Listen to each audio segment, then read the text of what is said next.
Today we're going to be looking at my Ancel BA101 Plus. This is a battery tester device. Let's open the box and check it out. So before we go out to the vehicle and test this out, I'm going to show you the display. So at the top you have an automobile, you have a motorcycle, and you have others what you would choose if you just want to manually select what you want to do at the time. You have a cranking test, you have a charging test, and you have a ability to print. If you connect this to your printer, you can print your results off.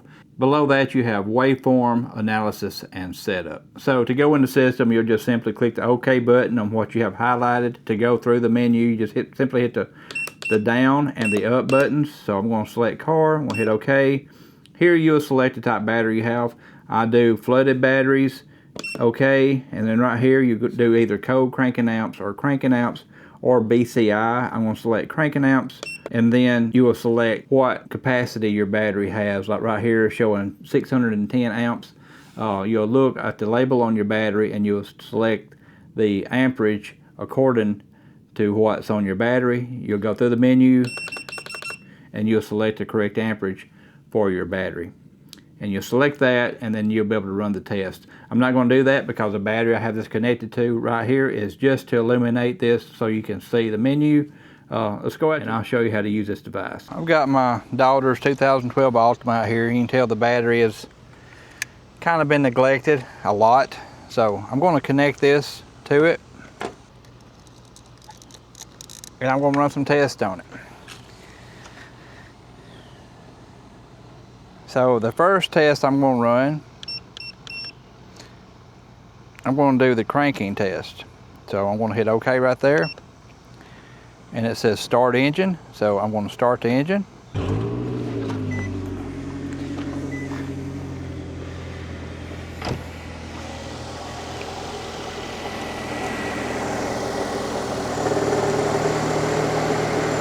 And it says it's in the normal range. So that's very, very good. Now I'm going to go back out of that.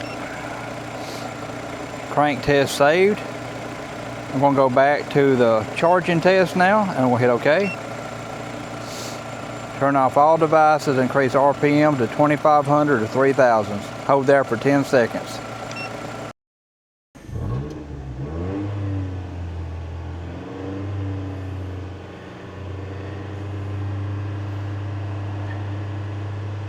All right.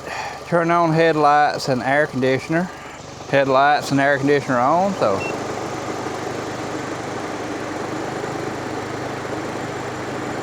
Turn off headlights and air conditioner. Okay.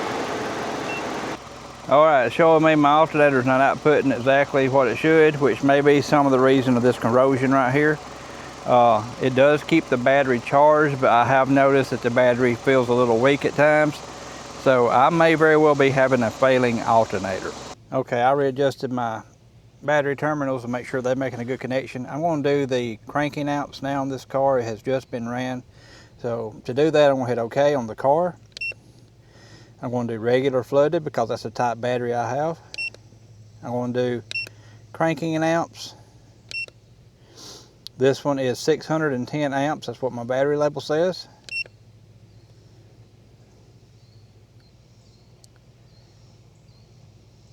Okay, the battery is showing to be 81%.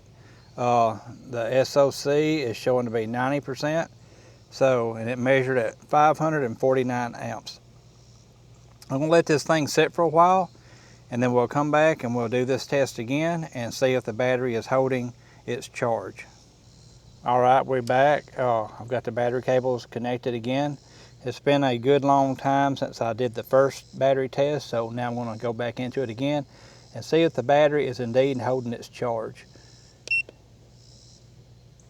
Regular flooded, cranking amps, 610 amps. I like this because it remembers the last one you did. 81%. So we are still holding exactly what it was when it was shut off a good while ago. So that's a good sign that this battery will make it through this winter at least.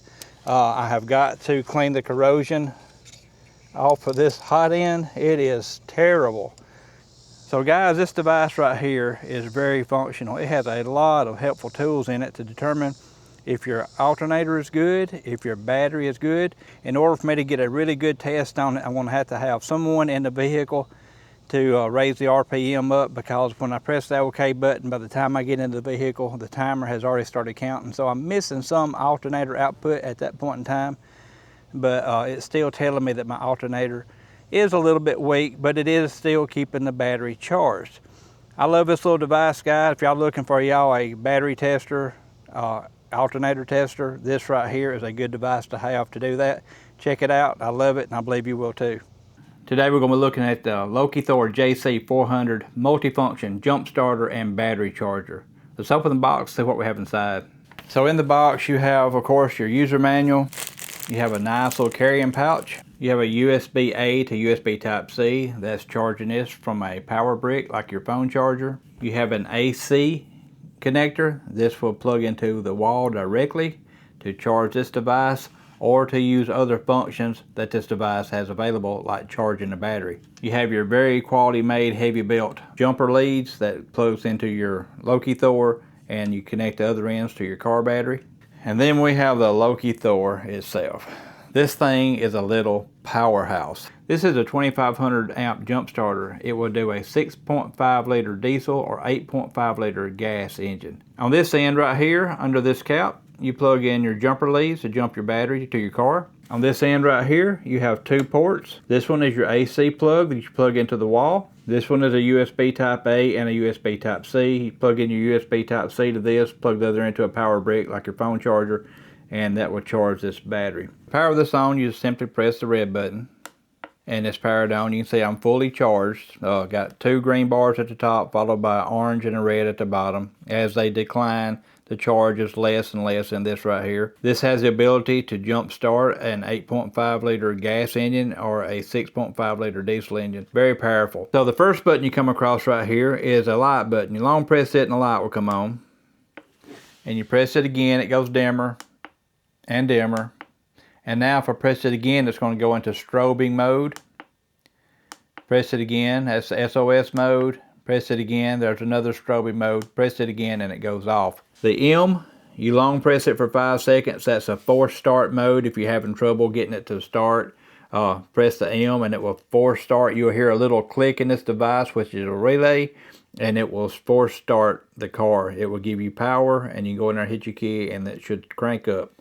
The next button is your amperage button. You'll see it's lit up right here on the 0.75 amperage. Press it again and it will go up. And the last one is 2 amps.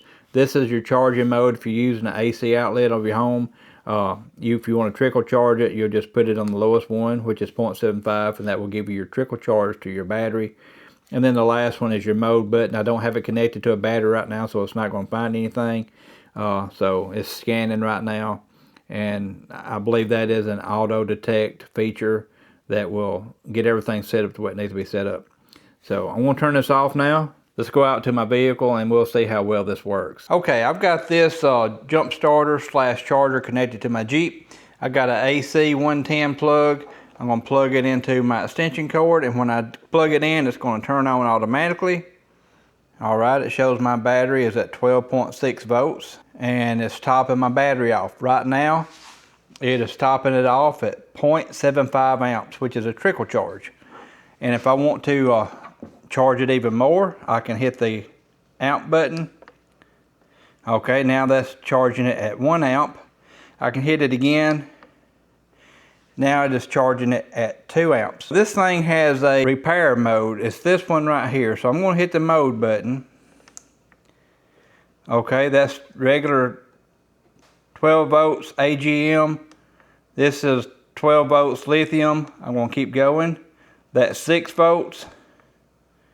All right, that's 12 volts repair. So that means it's going to be do the desulfication process, which if a battery sits for a long time, it can build up crystals in the bottom of the battery. And this is the mode you want to use in order to desulfify a battery. So I'm just going to jump on down. My battery don't need to be repaired because I drive it every day. Hit the mode button. Okay, there's 12 volts charging. I'm going to swap it on over to 0.75 trickle charge and leave it setting like that for a while. Okay, you can see here now I have my battery cable disconnected from my battery. I have my jump box disconnected from the AC wall outlet. And now I'm going to start my Jeep with only this used as my power.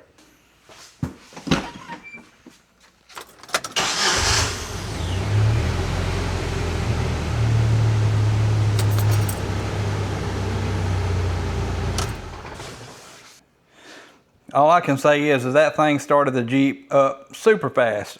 I want to unhook those, put my battery lid back on.